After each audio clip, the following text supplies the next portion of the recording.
History often turns on the actions of individuals. Crispus Attucks was such a man. His name might not be as widely known as some other founders, yet his story is woven into the very fabric of America's fight for freedom. They lied and said he was a man of mixed heritage, a sailor, and by many accounts, a runaway. Crispus Attucks was a full-blooded Native American.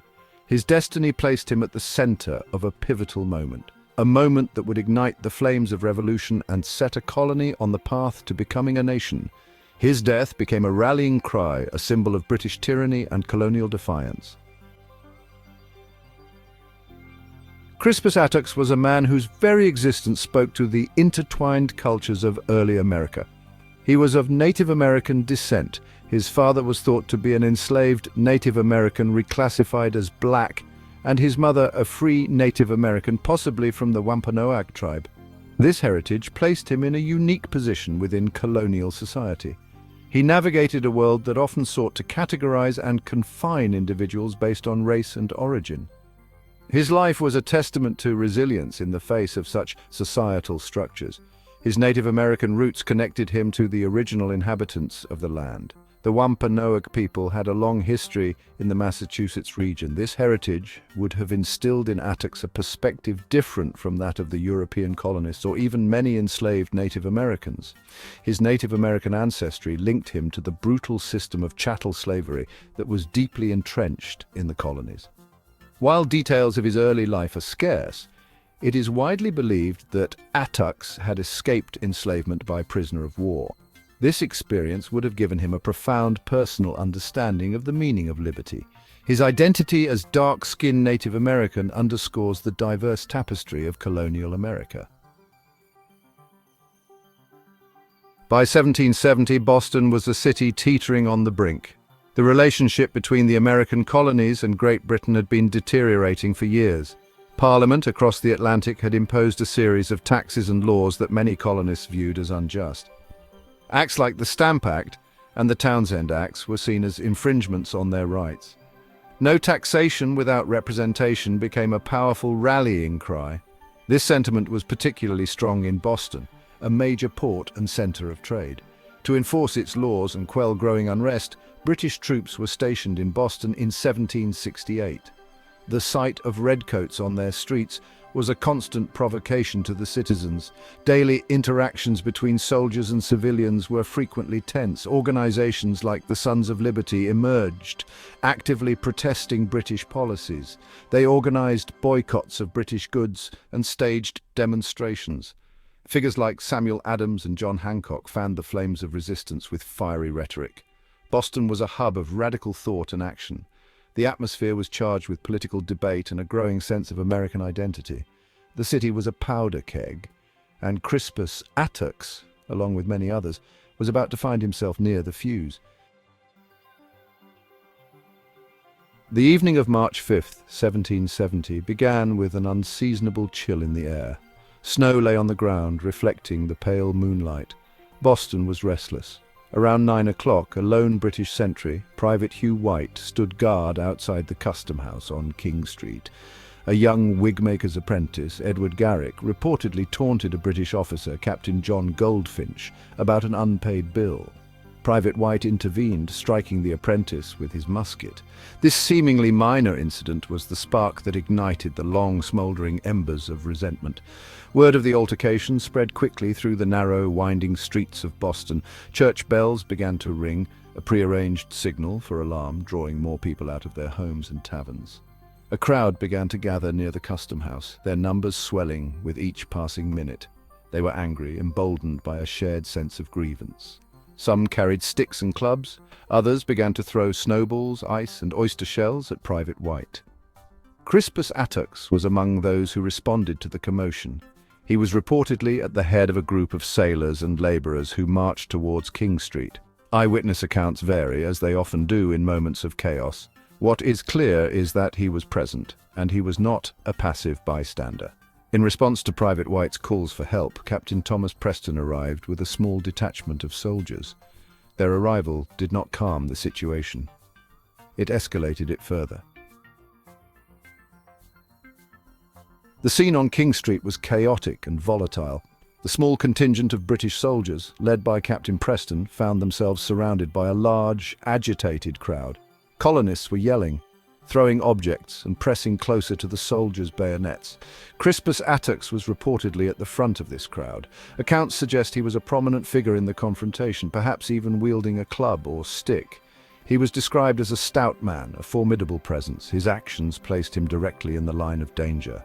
Amidst the shouting and confusion, a soldier was allegedly struck by a thrown object, possibly a club, and fell. As he recovered, or perhaps another soldier panicked, a shot rang out. Then, without a clear order from Captain Preston, other soldiers opened fire.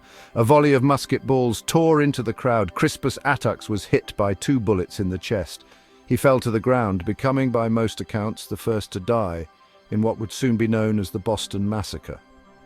Along with Attucks, 4 other men were killed or mortally wounded that night. The immediate aftermath was a scene of confusion, anger, and profound grief. The immediate aftermath of the shootings on King Street was one of shock and outrage. As news of the deaths spread, Boston was thrown into turmoil. Church bells tolled mournfully. Thousands of citizens poured into the streets, their anger directed at the British soldiers and the royal government. Acting Governor Thomas Hutchinson ordered the arrest of Captain Preston and the soldiers involved. He also agreed to the removal of all British troops from the town of Boston to Castle William in the harbour. The funerals of the victims, including Crispus Attucks, were major public events. Thousands of Bostonians participated in the solemn procession. Attucks, along with Samuel Gray and James Caldwell, was buried in the Granary Burying Ground. The shared grief and public mourning unified the community. Propaganda surrounding the event, which quickly became known as the Boston Massacre, played a crucial role in shaping public opinion. Paul Revere produced a famous engraving depicting the incident.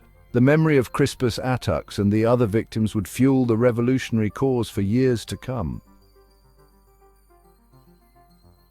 The death of Crispus Attucks quickly transcended the immediate tragedy.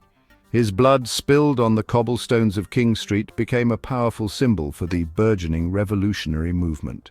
In the eyes of many colonists, Attucks was not just a victim, he was a martyr for liberty. His sacrifice was seen as a testament to the colonists' willingness to stand up against British oppression. The story of his death was told and retold, each telling reinforcing the image of British brutality and colonial innocence. Attucks' death served as a grim foreshadowing of the greater sacrifices that would be required in the years to come. His blood was metaphorically seen as the first ink used to write the story of American independence. His Native American heritage added another layer of significance for later generations.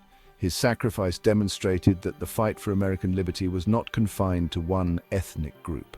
The memory of the Boston Massacre, with Attucks at its symbolic heart, served as a constant reminder of the price of liberty.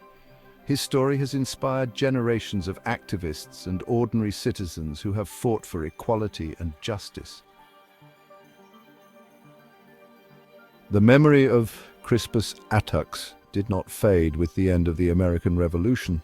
Throughout American history, his name and sacrifice have been invoked by various groups for different purposes.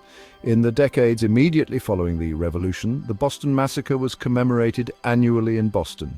During the 19th century, abolitionists played a crucial role in resurrecting and elevating the figure of Crispus Attucks. As the fight against slavery intensified, Attucks became a powerful symbol for the anti-slavery movement. Abolitionist leaders like William Cooper Nell actively campaigned to ensure Attucks' place in American history was recognized. In 1888, a monument to the victims of the Boston Massacre, prominently featuring Crispus Attucks, was erected on Boston Common. Schools, community centers, and organizations have been named in his honor. Historians have debated the extent of his leadership in the crowd and the exact nature of his motivations. Despite these debates, Crispus Attucks remains a compelling figure, a symbol of resistance against oppression. His legacy continues to evolve with the nation itself. Today, in 2025, the legacy of Crispus Attucks continues to resonate. He is remembered not just as the first casualty of the Boston Massacre, but as a symbol of courage and the fight for freedom. His story compels us to look beyond the traditional narratives of the American Revolution. Attucks, a man of Native American heritage, stands as a powerful reminder that the ideals of liberty and justice are not the exclusive domain of any single group. His presence at that pivotal moment on King Street challenges us to embrace a more inclusive understanding of our nation's origins. His Native American heritage adds a crucial dimension to his legacy. Attucks' Wampanoag ancestry connects him to a people who had long fought for their own sovereignty. Recognizing this aspect of his identity enriches his story. Crispus Attucks' name is often invoked in discussions about patriotism, civil rights, and social justice. Ultimately, the enduring legacy of Crispus Attucks lies in his embodiment of the American spirit of defiance against tyranny. By remembering Crispus Attucks, we honor not only his sacrifice but also the complex history of the United States.